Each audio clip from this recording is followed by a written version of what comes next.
Hello everyone, welcome back to एक level study point. तो आज हम लोग सैम्पल पेपर क्वेश्चंस की सीरीज में सेट 2 को डिस्कस करने जा रहे हैं, जो कि आपकी क्लास 10 से सोशल साइंस से होने वाला है। ये वीडियो आपके लिए बहुत ज़्यादा इंपॉर्टेंट होने वाली है, तो इस वीडियो को लास्ट तक ज़रूर देखिएगा। तो चलिए शुरू करते हैं।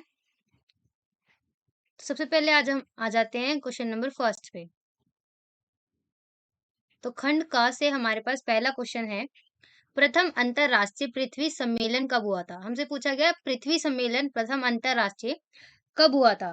तो प्रथम अंतरराष्ट्रीय पृथ्वी सम्मेलन जो है वो 1992 में हुआ था। ठीक है, तो ऑप्शन नंबर बी हमारा करेक्ट आंसर होगा यहाँ पे। ठीक है, तो नेक्स्ट क्वेश्चन पे आ जाते हैं हम। क्वेश्चन नंबर सेकंड, 1970 और 1930 के बीच में बेल्जियम में के संविधान में कितने संशोधन किए गए थे? हमें ये बताना है।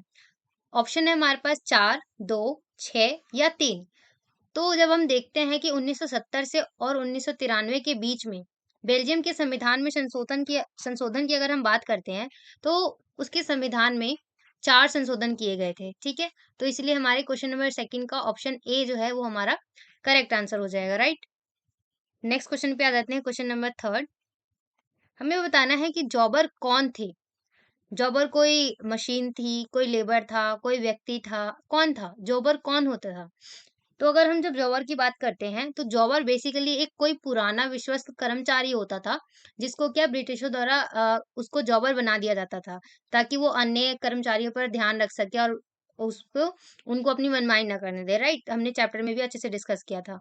तो बेसिकली जॉबर कौन होते थे? एक कोई पुराना विश्वस्त कर्मचारी ही होता था। ठीक है, नेक्स्ट क्वेश्चन नंबर 4 की ओर आ जाते हैं हम। बहुत ज्यादा इंपॉर्टेंट क्वेश्चन, लिंग अनुपात किसे कहते हैं? प्रति 1000 पुरुषों पर महिलाओं की संख्या, प्रति 100 पुरुषों पर महिलाओं की संख्या, प्रति 1000 महिलाओं पर पुरुषों की संख्या, 100 महिलाओं पर पुरुषों की संख्या। तो अगर हम ऑप्शंस को देखते हैं, तो अगर हम ऑप्शन को देखते हैं, तो लिंग अनुपात क्या होता है? तो लिंग अनुपात बेसिकली होता है हमारा प्रति 1000 पुरुषों पर महिलाओं की संख्या, ना कि महिलाओं पर पुरुषों की संख्या। तो ये ऑप्शन नंबर ए प्रति 1000 पुरुषों पर महिलाओं की संख्या, ये हमारा करेक्ट आंसर होगा। ठीक है, तो नेक्स्ट हम क्वेश्चन नंबर 5 की ओर आ जाते हैं। तो क्वेश्चन नंबर 5 में हमसे पूछा गया है कि प्रति वर्ष अगर 12,556 और उससे अधिक 2017 में, ठीक है, प्रति व्यक्ति आय है, तो ऐसे आय वाले देश को क्या कहा जाएगा? यहाँ यहाँ पे ध्यान रखिएगा, ये यूएस के डॉलर में दिया गया है। ठीक है, तो ऐसे देश को बेसिकली अमीर देश कहा जाता है। ठीक है, तो यहाँ पे क्वेश्चन नंबर 5 का हमारा ऑप्शन नंबर ए जो है वो करेक्ट आंसर होगा। राइट, तो नेक्स्ट क्वेश्चन नंबर 6 की ओर आ जाते हैं हम। हमसे पूछा गया है इंडियन नेशनल कांग्रेस के सबसे पहले अध्यक्ष कौन थे? इंडियन नेशनल कांग्रेस के, तो व्योमेश चंद्र बनर्जी जी जो थे, वो हमारे इंडियन नेशनल कांग्रेस के सबसे पहले अध्यक्ष थे। ठीक है, क्वेश्चन नंबर 7 की ओर आ जाते हैं। ये भी important question, smile is beautiful के लेखक कौन थे? तो जब हम स्माइल इज ब्यूटीफुल लेखक की बात करते हैं, तो सुमेश्वर जी का नाम आता है।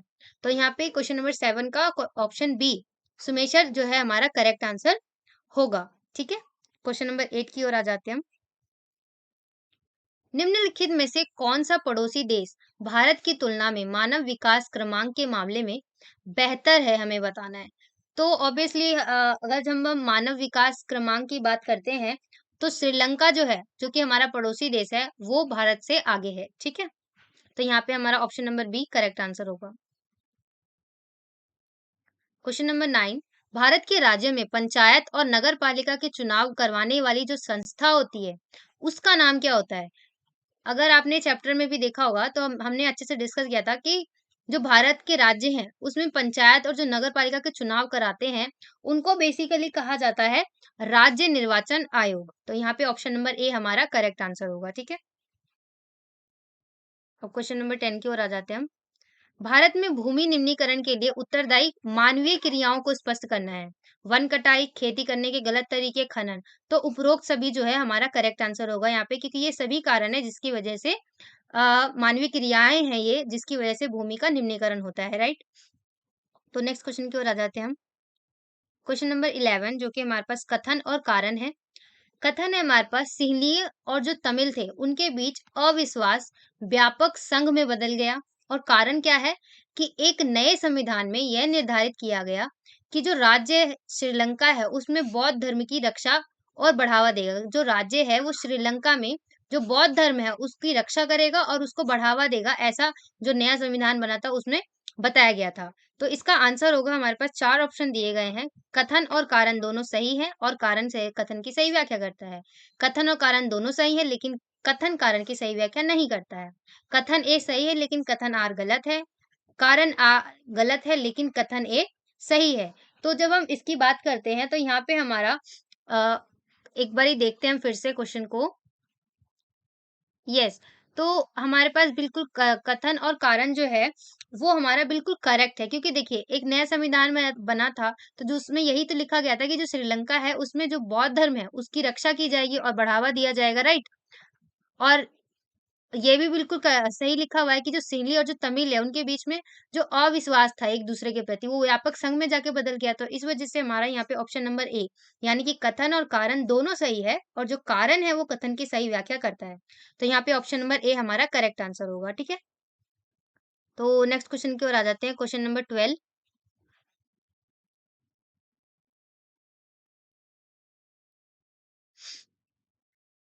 तो यहाँ पे हमारे पास अभिकथन है, उच्च औसत आय किसी देश के मानव विकास या सर्वांगीण विकास का सूचक नहीं होता है। बिल्कुल करेक्ट लाइन है कि आपके पास अगर किसी भी देश की मान लीजिए हर व्यक्ति की आय जो है वो उच्च है, परंतु वो स्वास्थ्य में अच्छा नहीं है, उसको सारी चीजें अवेलेबल नहीं हो रही हैं, सफाई अच्छी नहीं है, तो ये स्वर्गीय विकास पूरा विकास का सूचक तो नहीं हो सकता, राइट। ये बिल्कुल सही लाइन लिखी हुई है। और कारण क्या है कि प्रति व्यक्ति आय कई सूचकों जैसे कि शिक्षा का स्तर, सुविधाएं, जन सुविधाओं का समावेश नहीं करता है। बिल्कुल, जो प्रति व्यक्ति आय होता है उसमें केवल आय के बारे में बात की जाती है, ठीक है। तो हम यहाँ पे कह सकते हैं कि अभिकथन और जो कारण है वो बिल्कुल करेक्ट लिखा गया है और कारण जो है वो अभिकथन की सही व्याख्या भी कर रहा है। तो यहाँ पे हमारे पास ऑप्शन नंबर ए जो है वो करेक्ट आंसर होगा। तो क्वेश्चन नंबर 13 की ओर आ जाते हैं हम। हमारे पास क्वेश्चन का अभिकथन है, नेपोलियन द्वारा जीते गए क्षेत्रों में स्थानीय आबादी की प्रतिक्रियाएं जो थी वो मिश्रित थी। और कारण क्या था कि बढ़ा हुआ जो कराधान था वो सेंसरशिप आदि प्रशासनिक जो थे वो परिवर्तन के लाभों से अधिक है। तो हमारे पास ऑप्शन दिए गए हैं, 4 ऑप्शन हमें दिए गए हैं, परंतु 4 ऑप्शंस को देख के पता चलता है, अगर हम कथन और कारण को पढ़ते हैं, तो हमें पता चलता है कि ये जो दोनों अभिकथन और जो कारण है, वो बिल्कुल करेक्ट लिखे गए हैं। और तो इस वजह से हमारा ऑप्शन नंबर ए जो है, वो करेक्ट होगा कि ए और आर दोनों सत्य है और उसकी सही व्याख्या भी कर रहे हैं। ठीक है? तो नेक्स्ट क्वेश्चन की ओर आ जाते हैं हम। Question number 14। क्वेश्चन नंबर 14 का अभिकथन है हमारे पास, जर्मनी, इटली और स्विट्जरलैंड साम्राज्यों, डचियों और जो कैंट थे उनमें विभाजित थे और जिनके शासक जो थे उनका स्वायत्त क्षेत्र था अपना अपना। और कारण क्या है कि वे अपने स्वायत्त शासन के बावजूद एक दूसरे से निकटता से बंधे हुए थे। तो अगर आप इन लाइनों को ध्यान से देखेंगे तो आपको पता चलेगा कि जो हमारे पास कथन दिया गया है वो तो सत्य है, परंतु जो कारण है ना वो असत्य है। तो इस वजह से हमारे पास ऑप्शन नंबर सी जो है वो हमारा करेक्ट आंसर होगा, ठीक है। तो नेक्स्ट क्वेश्चन नंबर 15 की ओर आ जाते हैं हम। यूरोपीय संघ का मुख्यालय कहाँ पर स्थित है हमें बताना है। तो यूरोपीय संघ का मुख्यालय जो है वो ब्रुसेल्स में है। तो ब्रुसेल्स, यहाँ पे ब्रुसेल्स होगा, ब्रुसेल्स, राइट। तो यहाँ पे हमारा ऑप्शन नंबर सी जो है वो करेक्ट आंसर होगा, ब्रुसेल्स, ठीक है, यूरोपीय संघ का मुख्यालय।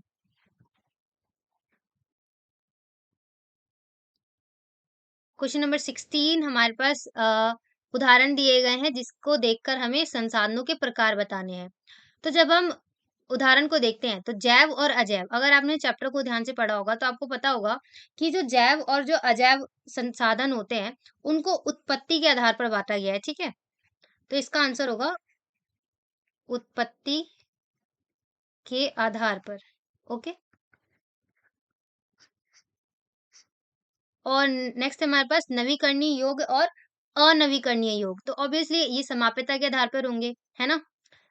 तो इसका आंसर होगा समाप्यता के आधार पर।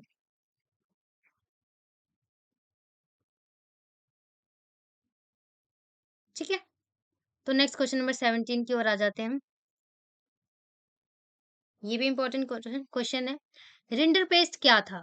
एक आदमी था, एक बीमारी, एक स्थान या कोई स्मारक है? रिंडरपेस्ट क्या है? तो बेसिकली रिंडरपेस्ट जो थी वो एक बीमारी थी, जो कि बहुत बुरी तरह फैली थी। क्वेश्चन नंबर 18, भारत का कौन सा राज्य है जहां पर छत वर्षा जल संग्रहण का जो ढांचा होता है उसका निर्माण आवश्यक कर दिया गया है? अगर आप उस संग्रहण को, उस ढांचे को अपनी छत पे नहीं बनवाते हैं तो आप घर नहीं बना सकते हैं, वहां पे वो आवश्यक कर दिया गया है, तो वो है हमारा तमिलनाडु। ठीक है, तो ऑप्शन नंबर ए हमारा करेक्ट आंसर होगा क्वेश्चन नंबर 18 का। क्वेश्चन 19, जमा का बड़ा हिस्सा बैंक किस पर इस्तेमाल करते हैं? तो ऑप्शन है हमारे पास ऋण पर ब्याज भुगतान करने के लिए, कर का भुगतान करने के लिए, नई शाखा खोलने के लिए या ऋण देने के लिए। तो बेसिकली जो बैंक होते हैं वो ऋण देने के लिए, जो उनके पास एक्स्ट्रा पैसे होते हैं, क्योंकि वो 15% ही अपने पास रखते हैं, है ना? तो और वो बाकी कैश का क्या करते हैं, वो ऋण देते हैं और जिनको जरूरत होती है उनको। ठीक है, क्वेश्चन नंबर 20, फ्रैंकफर्ट पार्लियामेंट कब बुलाई गई थी? तो फ्रैंकफर्ट जो पार्लियामेंट थी वो बेसिकली 1848 में बुलाई गई थी। ठीक है, तो ऑप्शन नंबर बी हमारा करेक्ट आंसर होगा। फ्रैंकफर्ट पार्लियामेंट 1848 में बुलाई गई थी। नेक्स्ट हमारे पास अति लघु उत्तरीय प्रश्न आते हैं, जिसका पहला क्वेश्चन है, गांधी इरविन समझौते की विशेषताएं बतानी है हमें।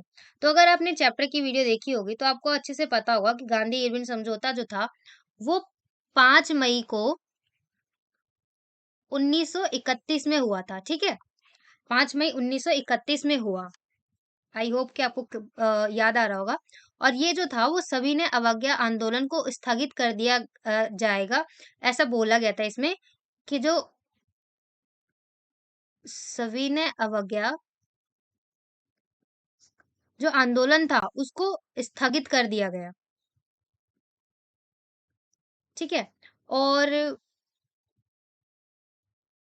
ये भी बताया गया था इसमें कि जो पुलिस द्वारा अत्याचार है उसकी निष्पक्ष जांच की जाए, मतलब बिना किसी का पक्ष लिए जांच की जाए जो भी पुलिस द्वारा अत्याचार हुए थे। ठीक है, पहला कि ये 5 मई 1931 को हुआ था, ये सविनय अवज्ञा आंदोलन को स्थगित कर दिया गया था और पुलिस द्वारा जो भी अत्याचार हुए थे उनको, उसका जो है वो जांच की जाए निष्पक्ष, किसी का, बिना किसी का पक्ष लिए। ठीक है, और इसमें ये भी बात की गई थी कि जो नमक कानून है, नमक कानून को, उस पर जितने भी कर लगे हुए हैं उन सबको हटा दिया जाए, उन सबको खत्म कर दिया जाए। ठीक है, तो ये हमारा था गांधी इरविन समझौता। नेक्स्ट हमारे पास कि सत्ता की साझेदारी क्यों आवश्यक है, इसके लिए आपको तर्क देना है। तो जब हम सत्ता की साझेदारी की बात करते हैं तो ये क्या होता है, विभिन्न सामाजिक जो समूह होते हैं उनके बीच जो टकराव होते हैं उनको कम करता है। ठीक है, विभिन्न सामाजिक समूहों के बीच जो टकराव होता है उसको कम करता है ना? और ये भी होता है सत्ता की साझेदारी में कि ये जो है वो लोकतांत्रिक मूल्यों के अनुकूल होता है। ठीक है, जो लोकतांत्रिक हमारे मूल्य होते हैं उसके अनुकूल होता है ये, तो इस वजह से भी जो सत्ता की साझेदारी है वो आवश्यक हो जाती है। ठीक है, और ये जो है वो राजनीतिक अस्थिरता को जो है वो खत्म करती है। होता क्या है कि ना, राजनीति में अधिकतर जो है अस्थिरता बनी रहती है, तो इस अस्थिरता को खत्म करने के लिए जो सत्ता की साझेदारी है वो बहुत ज्यादा इंपॉर्टेंट रोल प्ले करती है ना? और सत्ता में क्या होता है, अधिक से अधिक जो लोग होते हैं उनकी भागीदारी बढ़ती है इसकी वजह से, सत्ता की साझेदारी होने की वजह से। ठीक है, तो ये कुछ पॉइंट है जो हमें बताता है कि सत्ता की साझेदारी क्यों आवश्यक है। सबसे पहला कि ये सामाजिक जितने भी टकराव होते हैं उसको खत्म करता है, ये लोकतांत्रिक अनुकूल है, और इसमें जो अस्थिरता होती है, राजनीतिक अस्थिरता, उसको भी खत्म करती है, लोगों की अधिक से अधिक भागीदारी होती है, तो इस वजह से जो सत्ता की साझेदारी है वो इम्पोर्टेंट हो जाती है। नेक्स्ट क्वेश्चन देखते हैं हम। हमें इन पे संक्षिप्त टिप्पणी लिखनी है। ठीक है, तो हमें पहले बताना है विदेशी व्यापार क्या होता है। तो ये बहुत ही ज्यादा सिंपल है। विदेशी व्यापार बेसिकली होता है जो विदेशी जो वस्तुएं होती हैं, विदेशी वस्तुओं को खरीदना और बेचना। ठीक है, खरीदना और बेचना होता है, उसी को हम कहते हैं विदेशी व्यापार। किसको? विदेशी वस्तुओं को खरीदना और बेचना कहलाता है हमारा विदेशी व्यापार। और विदेशी निवेश क्या होता है? ये बहुत ज़्यादा इम्पोर्टेंट है, ध्यान से समझिएगा। विदेशी निवेश क्या होता है कि अधिक लाभ कमाने के उद्देश्य से जब जो एमएनसीज़ कंपनियाँ होती हैं, वो किसी अन्य देश में, अन्य मेज़बान देश में अपने धन से उत्पादन करती हैं और ये जो इकाइयों को स्थापित करती हैं, तो उसे विदेशी निवेश करते हैं। मतलब कहने का ये है यहाँ पे कि कोई एमएनसी कंपनी है, वो अपने देश में ना लगाकर किसी अन्य मेज़बान देश में जाकर वो अपना पैसे को निवेश करती है, पैसा लगाती है वहाँ पे और वहाँ पे अपना जो है वो काम स्टार्ट करती है, वहाँ पे अपनी स्थापना करती है अपनी इकाइयों का। तो ये जो चीज़ है, विदेशों के द्वारा विदेशी जो कंपनियाँ हैं, उनके द्वारा निवेश किया गया है, इस वजह से इसको विदेशी निवेश कहा जाता है। आई होप कि आपको क्लियर हुआ होगा। तो नेक्स्ट क्वेश्चन है हमारे पास, जल दुर्लभता के 2 कारण बताइए या फिर कर्तन दहन प्रणाली के बारे में बताइए। तो आप बता सकते हैं कि जल दुर्लभता क्यों होता है? बेसिकली जो जनसंख्या बढ़ रही है, जनसंख्या का बढ़ना एक जल दुर्लभता का बहुत बड़ा कारण है। ठीक है? और सेकंड में आप ये लिख सकते हैं कि जो जल है उसका असमान वितरण है। ऐसा नहीं है कि हर जगह जो है इक्वल क्वांटिटी में जल अवेलेबल है। कहीं पे ज़्यादा, कहीं पे कम है। जो उसका वितरण है वो असमान है, राइट? ये जो 2 कारण है वो ज़्यादा इम्पोर्टेंट हो जाते हैं जल दुर्लभता के लिए। और कर्तन दहन प्रणाली बेसिकली होती है स्लैश एंड बर्न, काटना और जलाना, इसीलिए इसको कर्तन दहन प्रणाली कहते हैं। और सॉरी, स्थानांतरण इसीलिए क्योंकि होता क्या है कि जो किसान होते हैं वो एक जगह के पेड़ों को काट देते हैं पहले, फिर उसको वहाँ पे आग लगा देते हैं और फिर वहाँ पे फसल करते हैं। फिर जब इसकी उर्वरता खत्म हो जाती है तो वो दूसरे ज़मीन पे जाते हैं, फिर वहाँ के पेड़ों को काटते हैं और फिर वहाँ पे आग लगा देते हैं और फिर वहाँ पे फसल करते हैं। तो बेसिकली क्या हुआ, उन्होंने अपने स्थान को चेंज कर लिया, इसीलिए इसको स्थानांतरित कहते हैं। और कर्तन दहन प्रणाली मैंने बताया, पेड़ों को काटा जाता है, आग लगाया जाता है, उसके बाद फसल उगाई जाती है, ठीक है? तो ये हमारा कर्तन दहन प्रणाली हो जाता है। आई होप कि आपको यहाँ तक सारी चीज़ें समझ में आ रही होंगी। तो नेक्स्ट सेक्शन की ओर आ जाते हैं हम, लघु उत्तरीय प्रश्न जो कि हमारे 3 मार्क्स वाले क्वेश्चंस हैं। तो हमारे पास पहला क्वेश्चन है इस खंड ग में, कौन से 3 प्रावधान हैं जो भारत को धर्मनिरपेक्ष बनाते हैं? धर्मनिरपेक्ष देश बनाते हैं। हमें ऐसे 3 प्रावधान के बारे में बात करना है। तो अगर हम फर्स्ट की बात करें, तो सबसे पहला तो यही कि जो हमारा संविधान है, उसमें किसी भी विशेष धर्म को राजकीय धर्म के रूप में घोषित नहीं किया गया है। सबसे पहला कारण यही है हमारा कि हमारा कोई राजकीय धर्म जो है, वो नहीं है। किसी भी धर्म को राजकीय धर्म के रूप में स्वीकार नहीं किया गया है, ठीक है? और सेकंड में आप ये बता सकते हैं कि जो भारत का संविधान है, वो सभी नागरिकों को और सभी समुदाय जो हैं, उनको कोई भी धर्म जो है उसको पालन करने की अ, आप जो है कोई भी धर्म को मान सकते हैं, ठीक है? कोई भी धर्म को मानने की आपको आज़ादी है, ठीक है? किसी भी धर्म को आप अपना सकते हैं, उसका पालन कर सकते हैं, उसका प्रचार कर सकते हैं, ठीक है? जो कि हमारे संविधान द्वारा हमें दिया गया है। और भारत का संविधान जो है वो धर्म के आधार पर धर्म के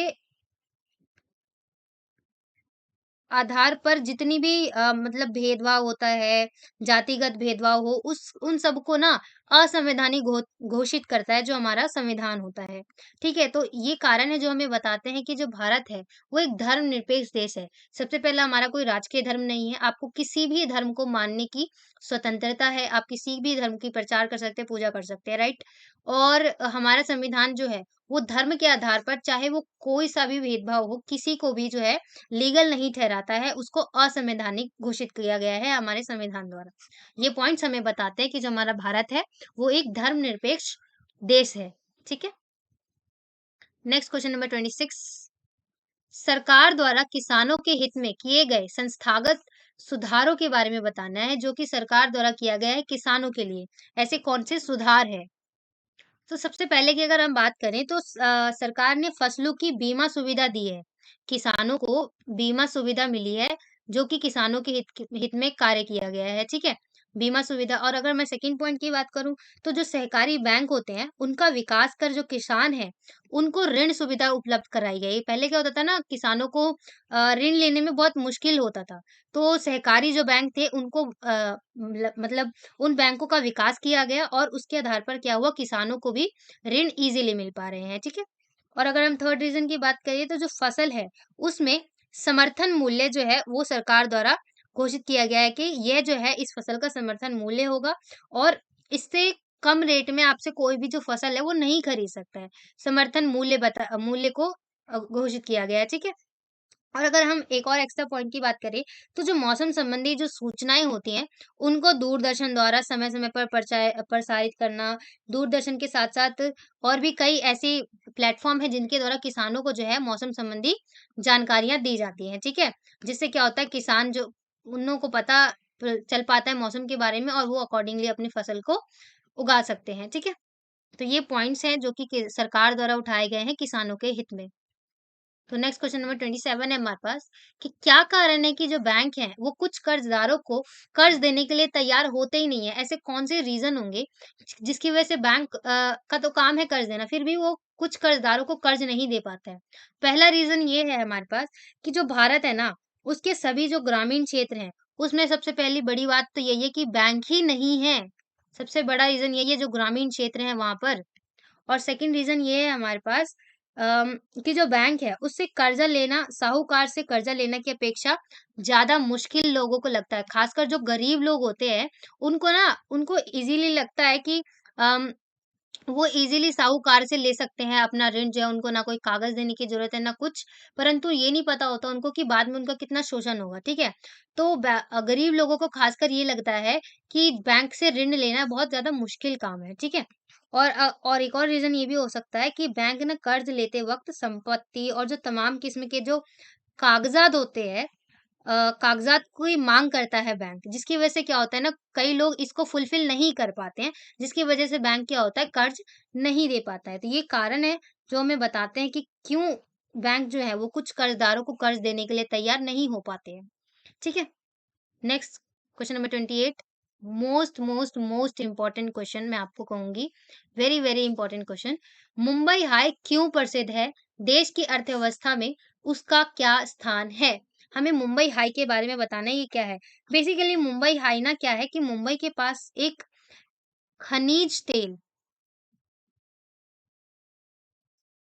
खनिज तेल है जिसके अपतटीय क्षेत्र का पता चला है। मुंबई के पास में ही खनिज तेल के अपतटीय क्षेत्र का पता चला है, ठीक है? जिसको हम मुंबई हाई कहते हैं बेसिकली, ठीक है? और भारत में ना कुल जो पेट्रोलियम है उसका उत्पादन का 63% जो है वो केवल हमें मुंबई हाई से ही प्राप्त हो जाता है। और इससे क्या होता है हमारे पास विदेशी मुद्रा की बचत होती है। क्योंकि होता क्या है कि अगर हमारे पास नहीं होता तो हमें विदेशों से मंगाना होता। तो अब जब हमारे पास 63% जो है हमें केवल मुंबई हाई से ही मिल जाता है, तो उससे क्या होता है हमारे पास विदेशी मुद्रा की जो है वो बचत हो जाती है, ठीक है? और सॉरी मुंबई हाई क्या है बेसिकली मुंबई के पास में एक खनिज तेल है, जिसके अपतटीय क्षेत्र जो है वो एक मुंबई के पास में है। उसी क्षेत्र को क्या कहा जाता है? मुंबई हाई कहा जाता है, ठीक है? नेक्स्ट हम आ जाते हैं राष्ट्रवाद के उदय के कारण। तो जब हम राष्ट्रवाद के उदय के कारण की बात करते हैं, तो सबसे पहला कारण यही होता है कि जो शासन व्यवस्था थी ना, वो निरंकुश थी। जिसकी वजह से क्या हो रहा था कि राष्ट्रवाद का उदय हो रहा था। और जो उदारवादी जो विचारधारा थी, वो बहुत ज़्यादा उसका प्रसार हो रहा था, जिसकी वजह से भी राष्ट्रवाद जो है उसका उदय हो रहा था, ठीक है? और थर्ड रीज़न की बात करें, तो जो स्वतंत्रता, बंधुत्व, समानता, ये जो नारा था, ये बहुत ज़्यादा रोल प्ले कर रहा था। स्वतंत्रता, समानता और बंधुत्व का नारा, ठीक है? ये भी रीज़न था राष्ट्रवाद के उदय का। और फोर्थ ये था कि जो शिक्षित मध्यम वर्ग है, उसकी बहुत ज़्यादा भूमिका थी इसमें, ठीक है?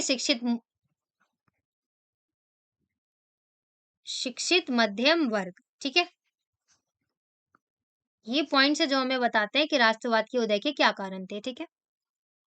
नेक्स्ट सेक्शन आ जाते हैं हम खंड घ की ओर। अब हमारे पास 5 मार्क्स के क्वेश्चंस हैं। Most important question Jallianwala Bagh हत्याकांड जो है, उसकी जो घटना है, उसके बारे में हमें बताना है, ठीक है? तो जालियांवाला बाग हत्याकांड ना 13 अप्रैल को हुआ था, ठीक है?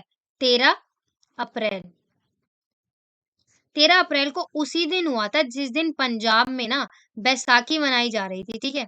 और हुआ क्या था कि 13 अप्रैल से पहले 10 अप्रैल को पुलिस ने क्या किया था ना शांतिपूर्ण जो प्रदर्शनकारी थे उन पे गोलियां चलवा दी थी, ठीक है? गोलियां चलवा दी, जिससे की वजह से क्या हुआ ना, लोगों में गुस्सा आ गया। और इसके कारण क्या हुआ, लोग ना जगह जगह पर जो सरकारी संस्था थे उस पर आक्रमण करने लग गए, आग लगाने लग गए, ठीक है। और अमृतसर में इसको देखते हुए क्या हुआ कि मार्शल लॉ को लगा दिया गया, मार्शल लॉ अमृतसर में लगा दिया गया। परंतु क्या होता है कि इस मार्शल लॉ के बारे में ना, जो खासकर जो ग्रामीण लोग थे, उनको इसके बारे में ज़्यादा पता नहीं था। तो इसकी वजह से क्या होता है ना, उस दिन 13 अप्रैल को वो जलियांवाला बाग है एक वहाँ पे ना एक मेले में शरीक होने बहुत मतलब एक पूरा जत्था उनका गाँव वालों का, पूरा जत्था उस मेले में शरीक होने आ जाता है और उन्हें मार्शल लॉ के बारे में पता नहीं होता है। और उसके बाद क्या होता है ना, यहाँ आने के बाद क्या होता है, जो बाग होता है, उसके चारों तरफ के रास्ते जो थे, वो बंद थे और रास्ता जो निकलने का रास्ता था, वो बहुत बिल्कुल संकीर्ण था, बहुत पतले-पतले रास्ते थे, ठीक है? और भीड़ बहुत ज़्यादा थी। और जनरल डायर जो था, उसने क्या किया ना, इसने बहुत ही मतलब आप कह सकते हैं, इसने बहुत ही बुरा रोल प्ले किया था इसमें, इसी की वजह से सारी चीज़ें हुई थी। तो जनरल डायर जो था, उसने क्या किया, रास्ते को पहले बंद करवा दिया और उसके साथ ही जितनी भी भीड़ थी, आप इमेजिन भी नहीं कर सकते कि जितनी भी भीड़ थी, उन सब पे गोलियाँ चलवा दी। तो आप सोच सकते हैं ये दुर्घटना जो है वो कितना दुखद होगा। मतलब गोलियां चलवा दी और इस दुर्घटना की वजह से क्या हुआ ना, सैकड़ों लोग मारे गए। और जो सरकार था उसका रवैया आप कह सकते हैं यहाँ पे बहुत ही ज्यादा क्रूर था। लोगों के प्रति सरकार का रवैया बहुत ज़्यादा क्रूर था। 13 अप्रैल को ये जो घटना हुआ क्या था कि उससे पहले 10 अप्रैल को पुलिस ने शांतिपूर्ण लोगों पर गोलियाँ चला दी थी। लोगों में आक्रमण भड़का, तो लोगों ने सरकारी संस्थाएँ वगैरह में आग लगाना शुरू कर दिया, आक्रमण करना शुरू कर दिया, जिसकी वजह से मार्शल लॉ लग गया। फिर मार्शल लॉ लगने की वजह से गाँव वालों को उतना पता नहीं था, तो वो एक मेले में शरीक होने आ जाते हैं। और जो जनरल डायर था, उसने जलियांवाले बाग का पूरे रास्ते बंद करवा दिए और निकलने के रास्ते जो थे वो भी बहुत पतले-पतले थे। और उसने क्या किया, मतलब पूरी भीड़ पे गोली चलवा दी। वो पूरी भीड़, उसमें से सैकड़ों लोग जो थे वो मारे गए। तो आप कह सकते हैं कि इसमें सरकार का रवैया बहुत ज़्यादा क्रूर था।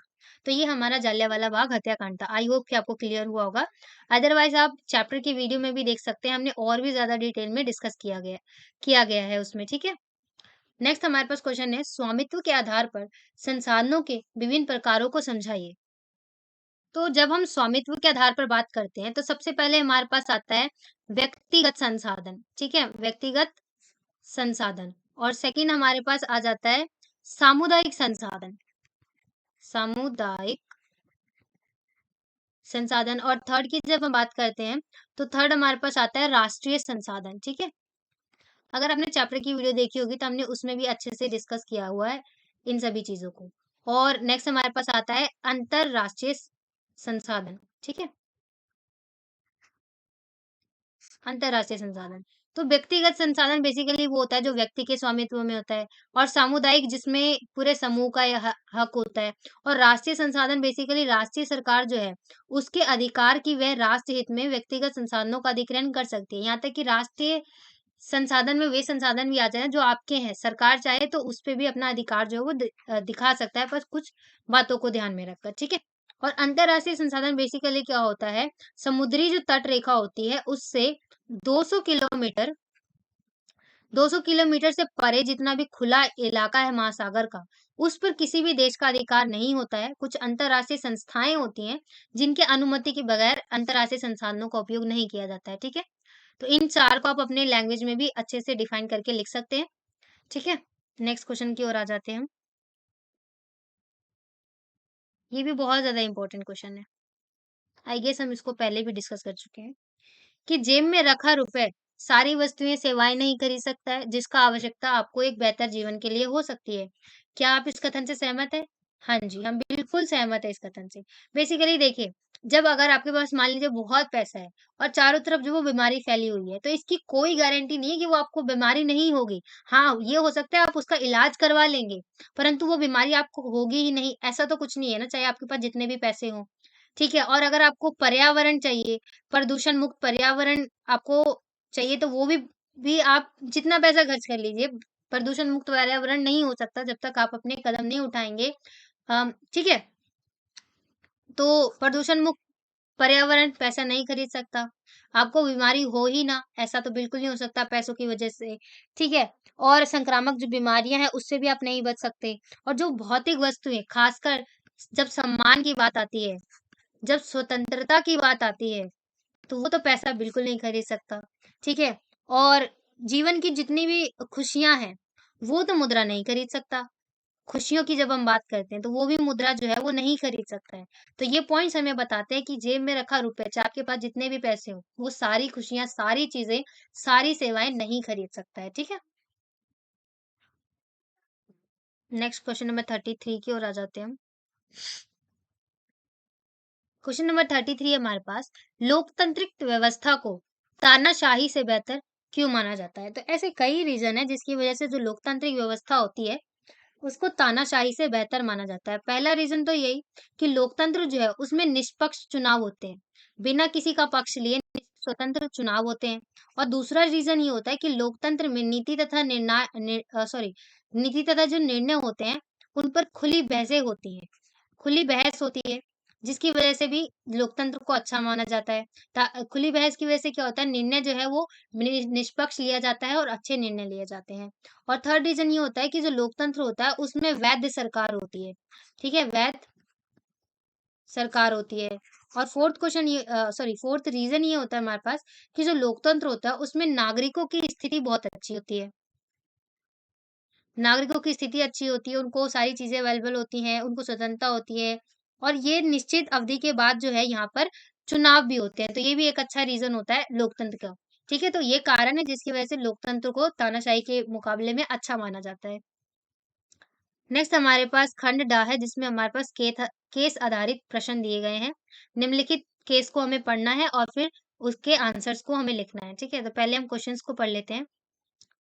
स्वतंत्रता को भारतीय लोगों का अहरणीय अधिकार क्यों माना गया है? इसको आपको आंसर देना है इस क्वेश्चन का, ठीक है? तो देखिए आंसर क्या होगा इसका?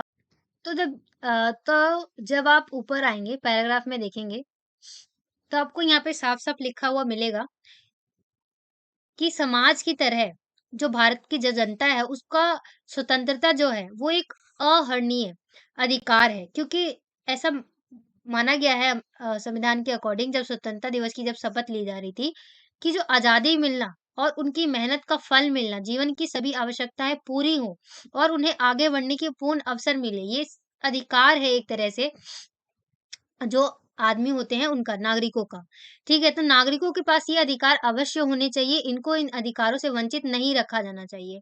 क्योंकि देखिए अगर ऐसा होता है तो नागरिकों के पास भी इतना अधिकार है कि वो सरकार को चाहे तो समाप्त भी कर सकती है और सरकार का साथ नहीं भी दे सकती है।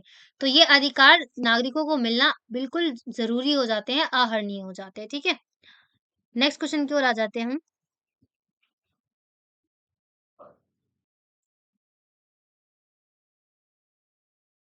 नेक्स्ट क्वेश्चन है हमारे पास स्वतंत्रता दिवस का शपथ कब लिया गया था?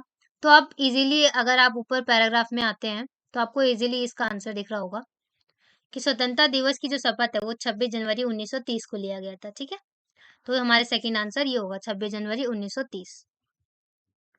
नेक्स्ट पैराग्राफ की ओर आ जाते हैं हम। क्वेश्चन को देख लेते हैं सबसे पहले हम। पर्यटन के महत्व को स्पष्ट कीजिए। बहुत ज़्यादा इंपॉर्टेंट पैराग्राफ होने वाला है ये आपके लिए।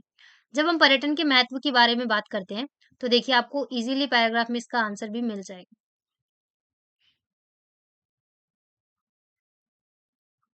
ये देखिए। तो देखिए जब आप पैराग्राफ को पढ़ते हैं, तो आपको इज़िली यहाँ पे दिख रहा है कि 1.5 लाख से अधिक जो व्यक्ति हैं, वो पर्यटन उद्योग में लगे हुए हैं। और पर्यटन जो है राष्ट्रीय एकता को प्रोत्साहित करता है। हर राष्ट्र की एकता बढ़ती है इससे और स्थानीय जो हस्तकला होती है, संस्कृति होती है और जो उद्योग होते हैं, उनको प्रेरणा मिलती है, वो आगे बढ़ते हैं। अंतर्राष्ट्रीय स्तर पर जो हमारी संस्कृति है, जो विरासत है, उसकी समझ विकसित होती है, लोगों को इसके बारे में पता चलता है। विदेशी पर्यटक जो हैं, वो भारत में विरासत पर्यटन, पारी पर्यटन, इको टूरिज्म, रोमांचकारी पर्यटन, एडवेंचरस, सांस्कृतिक पर्यटनों को चिकित्सा पर्यटन भी होता है, व्यापारिक पर्यटन। तो ये सारी चीज़ें जो हैं, वो हमें बताती हैं कि जो पर्यटन है, उसका में कितना ज़्यादा इम्पोर्टेंट हो सकता है। खासकर जो देश की जीडीपी होती है, उसमें पर्यटन बहुत ज़्यादा इम्पोर्टेंट अपना भागीदारी देता है, ठीक है? और ये पॉइंट्स भी हमें बताते हैं कि क्यों पर्यटन इम्पोर्टेंट है।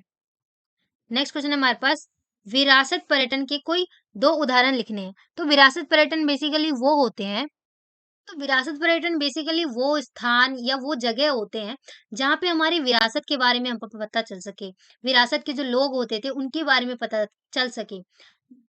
तो बेसिकली अगर आप बात करें तो जयपुर का हवा महल, वो भी विरासत पर्यटन का एक बहुत अच्छा एग्जाम्पल है। ताजमहल, ये भी हमारी एक विरासत है, जो विरासत के रूप में हमें मिली है। कुतुब मीनार, ये सभी क्या है? विरासत पर्यटन के एग्जाम्पल है, ठीक है?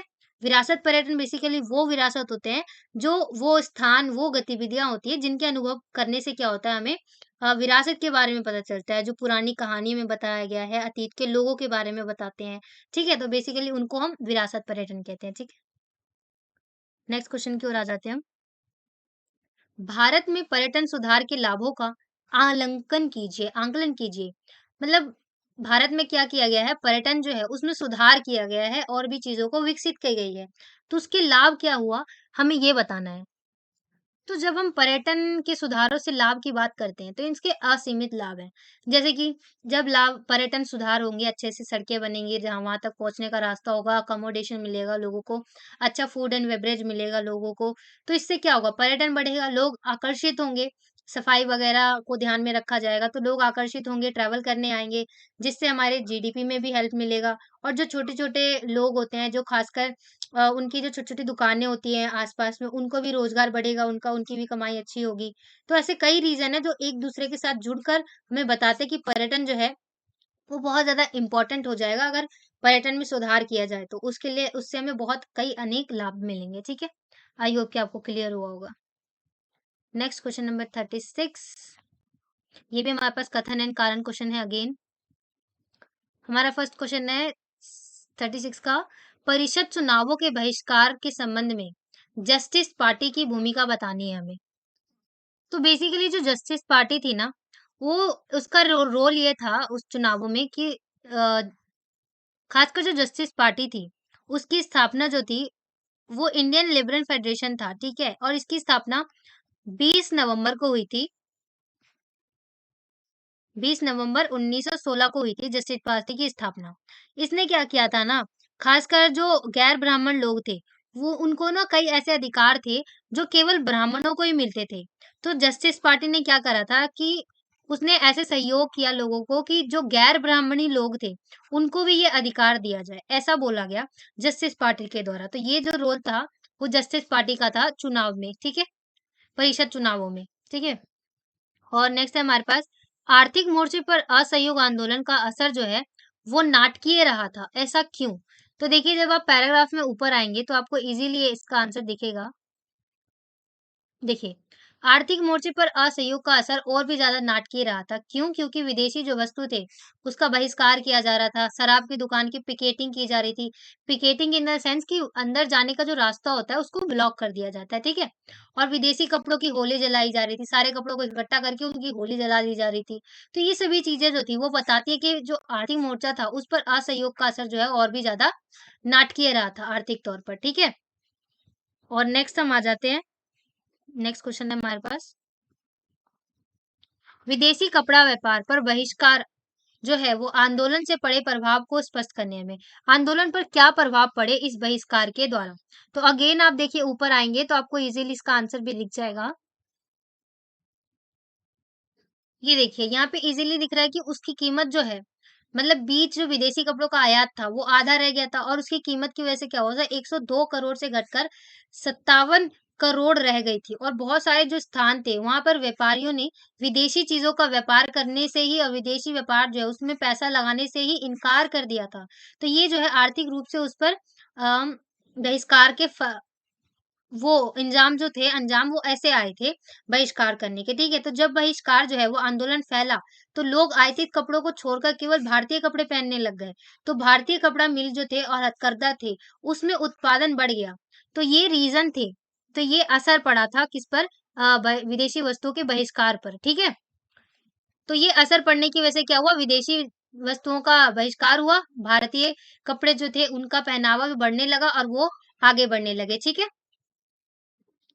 तो नेक्स्ट हम आ जाते हैं, नेक्स्ट क्वेश्चन हमारे पास है, जो कि हमारा मैप बेस्ड क्वेश्चन होने वाला है। तो आप सभी को पता होगा 1927 में मद्रास में जो है सॉरी राष्ट्रीय कांग्रेस अधिवेशन हुआ था, ठीक है? और नेक्स्ट हम एक बार क्वेश्चन को भी देख लेते हैं, फिर हम मैप में लोकेट करेंगे। नेक्स्ट हमारे पास वह स्थान जो नील की खेती करने वाले किसानों के आंदोलन से संबंधित है, तो वो था हमारा चंपारण। ठीक है, तो चलिए हम एक बार इनको मैप में लोकेट कर लेते हैं।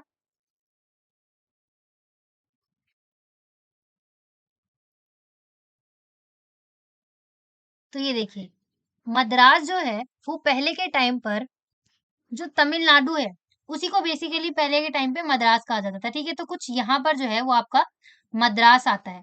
ठीक है, तो ऑप्शन नंबर ए का हमारा आंसर होगा ये। ठीक है, मद्रास। ठीक है, और नेक्स्ट है हमारा चंपारण, जो कि नील की खेती से रिलेटेड है, हमें उसको लोकेट करना है। तो थोड़ा सा जब आप ऊपर आएंगे तो आप सभी को पता होगा, आपने अच्छे से पढ़ा भी होगा कि जो चंपारण है वो बिहार में आता है। तो इसकी लोकेशन कुछ, तो ये देखिए यहाँ पर ये ऐसे कुछ ऐसे होगा मैप, ये यहाँ पे कुछ मिस्टेक है। तो चंपारण जो है वो बेसिकली बिहार में आता है, तो कुछ यहाँ पर जो है वो आपका बिहार में चंपारण आता है। ठीक है, चंपारण। ओके, आई होप आपको क्लियर हुआ होगा। नेक्स्ट क्वेश्चन को हम देख लेते हैं। नेक्स्ट हमारे पास क्या क्वेश्चन है,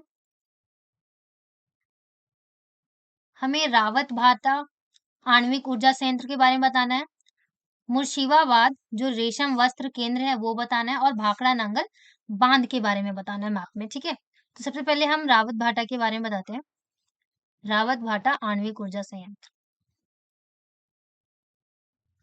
तो रावत भाटा ऊर्जा संयंत्र कुछ यहाँ पर हमारे राजस्थान में आता है। ठीक है, रावत भाटा। ठीक है, रावत भाटा ऊर्जा संयंत्र। और नेक्स्ट क्वेश्चन क्या था हमारे पास,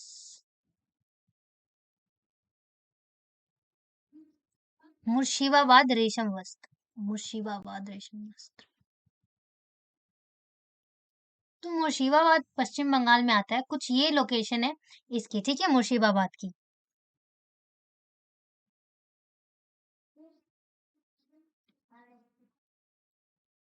मुर्शिबा मुर्शिदाबाद। ठीक है, मुर्शिदाबाद,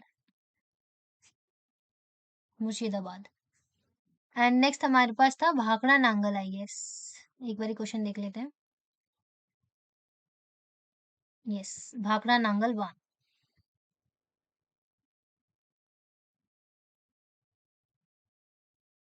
तो भाखड़ा नांगल बांध जो है वो हिमाचल प्रदेश में आता है, तो कुछ यहाँ पे इसकी लोकेशन है। ठीक है, भाखड़ा नांगल बांध की। ठीक है,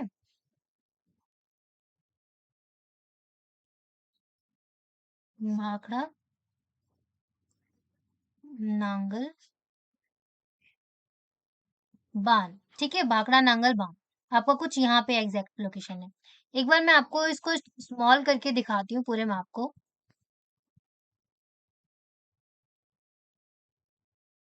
ये देखिए, कुछ इस प्रकार हमारे ऑप्शन ए का आंसर यहाँ पे होगा मद्रास में, बी हमारा यहाँ पे था चंपारण। ठीक है, फर्स्ट हमारा रावत भाटा यहाँ पे था, सेकंड मुर्शिदाबाद, और थर्ड हमारा यहाँ पर होगा कुछ भाखड़ा नांगल बांध। ठीक है, तो ये हमारे मैप का क्वेश्चन भी कंप्लीट हो जाता है। और इसी के साथ अगर आपको इस सैम्पल क्वेश्चन पेपर की मार्किंग स्कीम चाहिए, तो आप जब हमारे वेबसाइट पे जाएंगे तो आपको इजीली अवेलेबल हो जाएगा वो।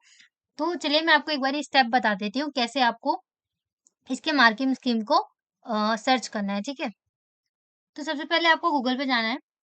ठीक है, सबसे पहले आप गूगल पे जाएंगे और वहां पे आपको टाइप करना है एकलव्य स्टडी पॉइंट। फिर आपके सामने ऐसा इंटरफेस होगा, ऐसा पेज खुलकर आएगा। ठीक है, और फिर स्टेप 3 में आप यहाँ पर पहुंच जाएंगे। फिर उसके नीचे जब आप आएंगे तो फर्स्टली आपको इस लिंक पे क्लिक करना है। ठीक है, जब आप इस लिंक पे क्लिक करेंगे तो आपके पास ऐसा इंटरफेस होगा, जो कि हमारी वेबसाइट का इंटरफेस होगा आपके सामने। फिर वेबसाइट पे आने के बाद जब आप इन 3 डॉट्स पे क्लिक करेंगे तो यहाँ पे फोर्थ में आप यहाँ पे पहुंच जाएंगे। ठीक है, और 5वें स्टेप पे आपको इन 3 डॉट्स पे क्लिक करना है। फिर उसके बाद आप कुछ ऐसे पेज पे रीडायरेक्ट कर जाएंगे। ठीक है, फिर ऐसा पेज आपके सामने खुलकर आएगा।